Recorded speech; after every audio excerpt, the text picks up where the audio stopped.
ಜನರಕ್ಷಕ ಸುದ್ದಿ ಮನೆಯಿಂದ ನಾಗರಾಜ್ ನೋಡಿ, ನಮ್ಮ ಕರ್ನಾಟಕ ರಾಜ್ಯದ ರಾಜಧಾನಿ ಬೆಂಗಳೂರಿನ ಒಂದು ನಗರ ಸಿವಿಲ್ ಮತ್ತು ಸೆಷನ್ಸ್ ನ್ಯಾಯಾಲಯಗಳ ಸಂಕೀರ್ಣ ಇದೆ. ಅಲ್ಲಿ ಈಗ ಚುನಾವಣೆ ಅಖಾಡ ಆಗಿದೆ. ಅಲ್ಲಿ ಚುನಾವಣೆಗೆ ಸುಮಾರು ಅಭ್ಯರ್ಥಿಗಳು ನಿಂತಿದ್ದಾರೆ ನೋಡಿ. ಸುಮಾರು ಜನ ಅವರವರ ಅಭ್ಯರ್ಥಿಗಳ ಪರವಾಗಿ ಚುನಾವಣೆಯ ಪ್ರಚಾರವನ್ನು ಕೈಗೊಂಡಿದ್ದಾರೆ ವೀಕ್ಷಕರೇ. ನೋಡಿ, ಇಲ್ಲಿ TG ರವಿ ಅಂತ ಅಂದ್ಬಿಟ್ಟು ಇವರು ತುಂಬ ಪ್ರಚಾರ ಮಾಡ್ತಾಯಿದ್ದಾರೆ. ಅವರ ಗುಂಪು, ಅವರ ಬೆಂಗಾವಲಿನ ನ್ಯಾಯವಾದಿಗಳು ಸುಮಾರು ಜನ ಇದ್ದಾರೆ. ಯಾರು ಗೆಲ್ತಾರೋ ಯಾರು ಹೋಗ್ತಾರೋ ನೋಡಬೇಕು. ಸುಮಾರು ಜನ ಇದ್ದಾರೆ ನೋಡಿ, ಯಾವ ರೀತಿ ಪ್ರಚಾರ ಮಾಡ್ತಾಯಿದ್ದಾರೆ ಅಂತ ಪ್ರಚಾರ ಮಾಡ್ತಾಯಿದ್ದಾರೆ. ಮತ್ತು TG ರವಿ ಅವರು ಕೆಲವು ಗ್ಯಾರಂಟಿಗಳನ್ನ ಕೊಟ್ಟಿದ್ದಾರೆ. ನಮ್ಮ ಚುನಾವಣೆಯಲ್ಲಿ ಕೊಟ್ಟಂಗೆ ಕೆಲವು ಪಂಚ ಗ್ಯಾರಂಟಿಗಳು ಕೊಟ್ಟಿದ್ದಾರೆ ನೋಡಿ. ಏನಾಗುತ್ತೋ ನೋಡೋಣ. ವಕೀಲರ ರಕ್ಷಣೆಗಾಗಿ ಓಕೆ ಸರ್, ಓಕೆ. ಪಂಚ ಗ್ಯಾರಂಟಿಗಳು ಸರ್ಕಾರದ ಸಹಯೋಗದಲ್ಲಿ ಎಲ್ಲ TG ರವಿ ಇವರು ಮೋಸ್ಟ್ಲಿ TG ರವಿ ಅವರೇ ಗೆಲ್ಬೋದು ಅಂತ ಸುಮಾರು ಜನ ಹೇಳಿಕೆಗಳು ಕೊಡ್ತಾ ಇದ್ದಾರೆ. ನೋಡೋಣ ವೀಕ್ಷಕರೇ. ನೌಕರಿ ಚೌಡೇಗೌಡ ಮತ್ತು ಅಭ್ಯರ್ಥಿ TG ರವಿ ಅವರ ಪತ್ನಿ ರಶ್ಮಿಕಾ ಅವರ ಪತ್ರಿಕೆ ಹೇಳಿಕೆ ಪಡೆಯೋಣ ವೀಕ್ಷಕರೇ. ಮೇಡಮ್ ನಮಸ್ಕಾರ. ಮೇಡಮ್ ನಮಸ್ಕಾರ. ತಮ್ಮ ಪರಿಚಯ ಮೇಡಮ್? ನನ್ನ ಹೆಸರು ರಶ್ಮಿಕಾ ರವಿ ಅಂತ. ನಾನು TG ರವಿ ಪ್ರೆಸಿಡೆಂಟ್ ಕ್ಯಾಂಡಿಡೇಟ್ ಅವ್ರೀಗ. ನಾನು ಅವ್ರ ವೈಫ್ ಮಾತಾಡ್ತಿರೋದೀಗ. ಸೊ ನಾನು ಎಲ್ಲರೂ ಕೇಳ್ಕೊಳ್ಳೋದೇನೆಂದರೆ, ದಯವಿಟ್ಟು ಇವರಿಗೊಂದು ವೋಟ್ ಕೊಟ್ಟು ಈ ಸತಿ ಒಂದು ಅವಕಾಶ ಮಾಡಿಕೊಡಿ ಪ್ರೆಸಿಡೆಂಟ್ ಪೋಸ್ಟಿಗೆ. ಅವರು ಜನರಲ್ ಸೆಕ್ರೆಟ್ರಿ, ಈಗ ಹಾಲಿ ಜನರಲ್ ಸೆಕ್ರೆಟ್ರಿ ಅವರು ಖಜಾಂಚಿ ಆಗಿದ್ದರು, ಕಾರ್ಯಸಮಿತಿ ಅಧ್ಯಕ್ಷರಾಗಿದ್ದರು, ಪ್ಲಸ್ ಅವರು ಸ್ಪೋರ್ಟ್ಸ್ ಕಮಿಟಿ ಚೇರ್ಮನಲ್ಲೂ ಆಗಿದ್ದರು, ಗವರ್ನಿಂಗ್ ಕೌನ್ಸಿಲ್ ಮೆಂಬರ್ ಆಗಿದ್ದರು. ಸೊ ಎಲ್ಲ ಒಂದು ಪೋಸ್ಟಲ್ಲೂ ಒಂದು ಉತ್ತಮವಾದ ಕೆಲಸ ಮಾಡ್ಕೊಂಡು ಬಂದಿದ್ದಾರೆ. ಈ ಸತಿ ಅವರಿಗೆ TG ರವಿ ಅವರಿಗೆ ಬಿಟ್ಟು ಒಂದು ಅವಕಾಶ ಮಾಡಿಕೊಂಡು ಅಧ್ಯಕ್ಷರ ಪೋಸ್ಟ್ಗೆ ಅವ್ರನ್ನ ಆಯ್ಕೆ ಮಾಡಿ ಅಂತ ಕೇಳ್ಕೊಳ್ತೀವಿ.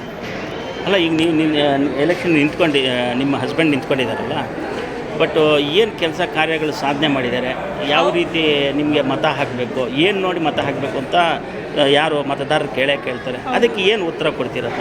ಅವ್ರು ಮಾಡಿರೋ ಕೆಲಸಗಳು ಜನರಿಗೆ ಕಾಣಿಸಿದೆ ಸರ್. ಅವ್ರದ್ದು ಇವಾಗ ಸಿಟಿ ಸಿವಿಲ್ ಕೋರ್ಟಲ್ಲಿ ನೀವು ಒಂದು ಫ್ಲೈಯರ್ ಆಗಿದೆ, ಅದು ಹಾಕ್ಬೋದು. ಅಥವಾ ಲೇಡೀಸ್ ಅಸೋಸಿಯೇಷನಲ್ಲಿ ಟಾಯ್ಲೆಟ್ಸ್ ಆಗಿರ್ಬೋದು. ಮತ್ತು ಈಗ ನೋಟ್ರಿ ಅವರಿಗೆ ಒಂದು ಉತ್ತಮವಾದ ಕೂತ್ಕೊಂಡು ಕೆಲಸ ಮಾಡೋದಕ್ಕೆ ಒಂದು ಅವಕಾಶ ಮಾಡಿಕೊಟ್ಟಿದ್ದಾರೆ. ಸೊ ಈ ಥರ ಸುಮಾರು ಕೆಲಸಗಳು ಮಾಡಿದ್ದಾರೆ. ಪ್ಲಸ್ ಅವ್ರು ಅವೈಲಬಲ್ ಇದ್ದಾರೆ 24/7. ಯಾವತ್ತೇ ಯಾರೇ ಒಂದು ಕಷ್ಟ ಅಂತ ಅಥವಾ ಏನೋ ಒಂದು ಕೇಸ್ ಆಯಿತು ಅಂತ ಫೋನ್ ಮಾಡಿದ್ರು, ಅವ್ರ ಕೈಯಲ್ಲಿ ಏನಾಗುತ್ತೆ ಅದನ್ನು ಮಾಡಿದ್ದಾರೆ ಇದುವರೆಗೂ.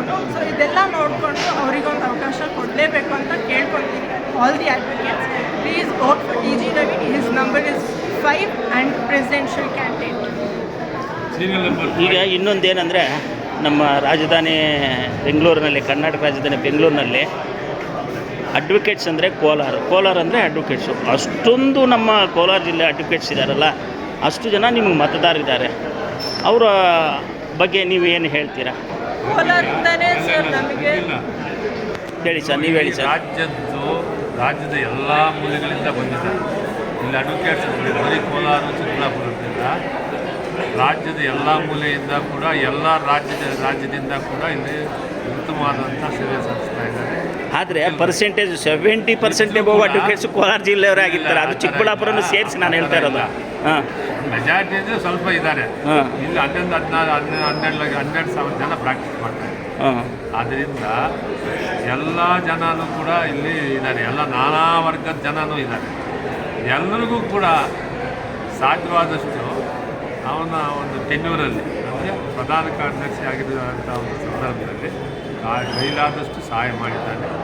ಜೊತೆಗೆ ಅವರು ಖಜಾಂಚಿ ಆಗಿದ್ದರು. ಅದಕ್ಕೆ ಮೊದಲು ಸ್ಥಾನಗಳನ್ನು ಅವರು ಅಲಂಕರಿಸಿದ್ದಾರೆ. ಜೊತೆಗೆ ಎಲ್ಲರಿಗೂ ಸ್ಪಂದಿಸ್ಕೊಂಡು ಬಂದಿದ್ದಾರೆ. ಹಿಂದೆ ಹಲವಾರು ಅಸೋಸಿಯೇಷನ್ ವಕೀಲರ ಸಂಘಕ್ಕೆ ಮ್ಯಾಜಿಸ್ಟ್ರೇಟು, ಮೇಯಾಲು, city court, high court, family court, labour court, KAT, CIT ಎಲ್ಲ ಕೋರ್ಟ್ಗಳು ಕೂಡ ಮೂಲಭೂತವಾದಂಥ ಸೌಲಭ್ಯಗಳನ್ನು ಮಾಡಿದ್ದಾರೆ. ಅವ್ರ ಜೊತೆಯಲ್ಲಿ ಮತ್ತು ಪದಾಧಿಕಾರಿಗಳು ಎಲ್ಲರ ಜೊತೆಯಲ್ಲಿ ಇವರು ಕೂಡ ವಿಶೇಷವಾದ ಸ್ಥಾನ ವಹಿಸಿ ಪ್ರಾಮುಖ್ಯತೆ ವಹಿಸಿ ಕೆಲಸ ಮಾಡಿದ್ದಾರೆ. ಜೊತೆಗೆ ಅವಕಾಶ ಕೇಳಿದ್ದಾರೆ. ಮುಂದೊಂದು ಅವಕಾಶ ನನಗೆ ಪ್ರೆಸಿಡೆಂಟ್ ಕಂಟೆಸ್ಟ್ ಮಾಡಿದ್ದಾರೆ, ಅವಕಾಶ ತಪ್ಪೇನಿಲ್ಲ, ಅವ್ರಿಗೆ ಅವಕಾಶ ಮಾಡೋದು ತಪ್ಪೇನಿಲ್ಲ. ಅದು ಕೊಟ್ಟರೆ ಇನ್ನೂ ಹೆಚ್ಚಿನ ಕೆಲಸ ಮಾಡ್ತಾರೆ ಅಂತ ನನ್ನ ನೀವೇನು ಹೇಳ್ತೀರಾ ಮೇಡಮ್? ಸರ್, ಇವಾಗ ಅವರಾಗಲೇ ಹೇಳಿದ್ದಾರೆ ಅವ್ರು ಏನೇನು ಕೆಲಸ ಮಾಡಿದ್ದಾರೆ, ಅವರ ಒಂದು ಕೇಪಬಿಲಿಟಿ ಏನು ಅಂತ. ಸೊ ನಾನು ಹೇಳೋದಷ್ಟೇ, ಒಂದು ಅವಕಾಶ ಮಾಡಿಕೊಡಿ, ಒಂದು ಚೇಂಜ್ ಮಾಡಿ ಅಧ್ಯಕ್ಷರ ಸ್ಥಾನದಲ್ಲಿ ಇವ್ರನ್ನ ಕುಣಿಸಿ ನೋಡಿ ಯಾವ್ಯಾವ ಥರ ಏನೇನು ಚೇಂಜಸ್ ಆಗುತ್ತೆ ಅಂತ. ಸೊ ನಾವೆಲ್ಲರೂ ಕೇಳ್ಕೊಳ್ಳೋದಿಷ್ಟೇ, T G Ravi serial number 5 ಅಧ್ಯಕ್ಷರ ಸ್ಥಾನಕ್ಕೆ ದಯವಿಟ್ಟು ಒಂದು ಅವಕಾಶ ಮಾಡಿಕೊಡಿ. ಆಮೇಲೆ ನಾವೆಲ್ಲರೂ ಸೇರಿ ಕೆಲಸ ಮಾಡೋಣ, ಒಳ್ಳೆ ಕೆಲಸನೇ ಮಾಡೋಣ. ಅಡ್ವೊಕೇಟ್ ಅಸೋಸಿಯೇಷನ್ ಅಂದರೆ ಎಲ್ರಿಗೂ ಸೇರಿದ್ದು. ಸೊ ಎಲ್ಲರೂ ನಿಂತ್ಕೊಂಡು ಒಂದು ಒಳ್ಳೆ ಕೆಲಸ ಮಾಡಿ ಇವ್ರನ್ನ ಅಧ್ಯಕ್ಷರ ಸ್ಥಾನಕ್ಕೆ ನಿಲ್ಲಿಸಿ ಗೆಲ್ಲಿಸಿ. Thank you.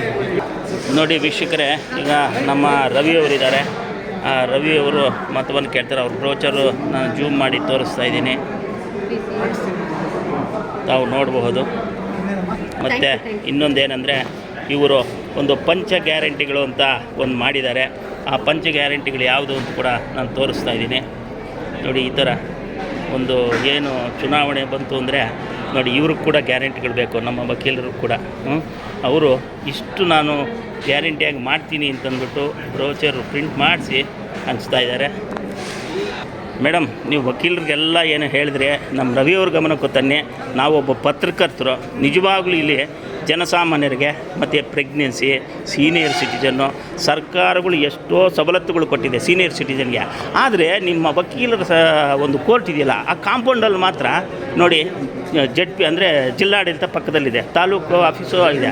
ಸುಮಾರು ಎಲ್ಲದಕ್ಕೂ ಅಲ್ಲಿಂದ ಜನಗಳು ಬರ್ತಾರೆ, ಸುತ್ಕೊಂಡು ಬರಬೇಕು 1 ಕಿಲೋಮೀಟ್ರ್, ಮತ್ತೆ ಸುತ್ಕೊಂಡು ಹೋಗಬೇಕು.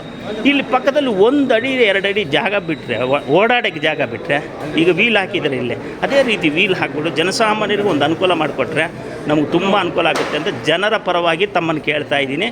ತಾವು ದಯವಿಟ್ಟು ರವಿಯವರಿಗೆ ತಿಳಿಸಿ, ದಯವಿಟ್ಟು ನಮಗೂ ಒಂದು ಸಹಾಯ ಹಸ್ತ ನೀಡಿ ಅಂತ ನಾನು ಕೇಳ್ತಾ ಇದ್ದೀನಿ. ಡೆಫಿನೆಟ್ಲಿ ಸರ್, ಈಗಾಗಲೇ ಒಂದು ಗ್ಯಾರಂಟಿ ಬಂದ್ಬಿಟ್ಟು ಒಂದು ಬಗ್ಗಿ ಅಂದರೆ ನಿಮಗೆಲ್ರಿಗೂ ಗೊತ್ತು, ಅದು ಜನರನ್ನ ಕರ್ಕೊಂಡು ಹೋಗೋ ಒಂದು ಸ್ಮಾಲ್ ವೆಹಿಕಲ್ ಥರ. ಸೊ ವೆಹಿಕಲ್ ಬೇಕಾಗಿಲ್ಲ ಮೇಡಮ್, ಸುಮ್ಮನೆ ನಡ್ಕೊಂಡು ಹೋಗೋಕ್ಕೆ. That is one of the guarantees that T G Ravi is already mention. So ಆ ಥರ ಅನುಕೂಲ ಮಾಡಿ ಕೊಡೋ ಅಂಥ ಜವಾಬ್ದಾರಿ ಯಾರ್ದಿರುತ್ತೆ. ಆಬ್ವಿಯಸ್ಲಿ ನೀವು ಇವ್ರನ್ನ ಗೆಲ್ಸಿದ್ರೆ ಆ ಥರ ಅನುಕೂಲಗಳು ಹಾಗೇ ಆಗುತ್ತೆ. ಇದು ನನ್ನ ಪರವಾಗಿ guarantee. Okay madam, thank you madam. ನಾವು ದೇವರಲ್ಲಿ ಬೇಡ್ಕೊತೀವಿ, ನಾವು ಪತ್ರಕರ್ತರಾಗಿ ನಿಮ್ಮ ಪರವಾಗಿ ನಾವು ಇವತ್ತು ಕೇಳ್ಕೊತಾ ಇದ್ದೀನಿ. ಎಲ್ಲ ನಮ್ಮ ವಕೀಲರು ದಯವಿಟ್ಟು ನಮ್ಮ ಕೋಲಾರ ಜಿಲ್ಲೆಯವರು ಮತ್ತು ಒಳ್ಳೆ ಏನು ಇವರು ಪ್ರಾಮಾಣಿಕ ಪಾರದರ್ಶಕರಾಗಿದ್ದಾರೆ ಅಂತ ನಾವು ಕೇಳ್ಬಿಟ್ಟು ಬಂದಿದ್ದೀವಿ. ನಮ್ಮ ರವಿ ಅವರಿಗೆ ಮತ ಹಾಕಿಂತ ನಾವು ಕೂಡ ಕೇಳೋಣ madam. Okay, thank you madam, thank you. ಇನ್ನೇನು ಹೇಳ್ತೀವಿ, ಚೌಡೇಗೌಡರು ತಾವು ಹಿರಿಯ ಮುಖಂಡರು, ನಮ್ಮ ಜಿಲ್ಲೆಯವರಾಗಿರ್ತಕ್ಕಂಥ ರವಿಯವರು ಎಲ್ಲ ವಕೀಲರ ಪ್ರಾರ್ಥನೆ ಮಾಡಿ. ಓಕೆ, ತುಂಬ thank you sir, thank you. Thank you sir.